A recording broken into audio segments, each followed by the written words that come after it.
మొన్న ఒకసారి అనుకోకుండా ఫ్రెండ్ ఒకడుంటే సిద్దిపేట వెళ్ళాను. తెలంగాణలోని సిద్దిపేట. మంచి నీట్‌గా ఉంది. And I heard good reviews and everything basically అక్కడి నుంచి. హరీష్ రావు గారు. దాంట్లోంచి. ఏం నేర్చుకున్నారు ఆ కాన్స్టిట్యున్సీని చూసి? పోనీ మీరేమన్నా మెచ్చిన కాన్స్టిట్యున్సీ అన్నారు. ఏం అట్రాక్ట్ చేసింది సిద్దిపేట మిమ్మల్ని? నీట్ డెవలప్‌మెంట్ ఉందండి బేసికల్లీ. అంటే ఇట్స్ బిన్ ఓవర్ ఇయర్సే. కొన్ని సంవత్సరాల నుంచి జరిగి ఉంటుంది. But roads looks nice and clean basically దీంట్లో. ప్లస్ ఒక పద్ధతి ప్రకారం ఉన్నాయి అంతా. It's a good role model అనిపించింది చూపించుకుంటాను ఇప్పటికి.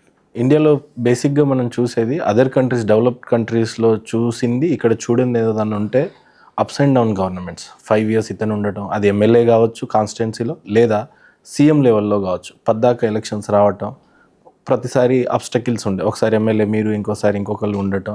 ఈ పద్ధతిని ఏ రకంగా చూస్తారు? అది ఎక్కడైనా ఉంటుందండి. కానీ ఈ రకమైనటువంటి రాజకీయాన్ని పోనీ అది కాదు, ఒకే ఎమ్మెల్యేను ఇప్పుడు మీరు సిద్దిపేటని చెప్పడం వల్ల కన్సిస్టెన్సీ ఒకే ఎమ్మెల్యేగా 6 సార్లు గెలిచి రావటం వల్ల అలాంటి కాన్స్టిట్యున్సీని చూస్తాం మనం. ఇలా అప్ డౌన్ ఇంకో ఎమ్మెల్యే రావటం వల్ల ప్రజలకు మీరిచ్చే సందేశం ఏంటి? అప్ డౌన్ కాన్స్టిట్యున్సీ కాదండి బేసిక్గా. అంటే ఒకసారి అంటే ఒకటే విషయం చెబుతున్నా. సిద్దిపేటలో ఆయన 6 సార్లు గెలిచాడు కాబట్టి అలాగుంది. గుడివాడలో ఈయన 4 సార్లు గెలిచాడు కానీ so choose the right person అని చెప్తాను. ఎవరో కరెక్ట్ చేశారు. Choose the right person.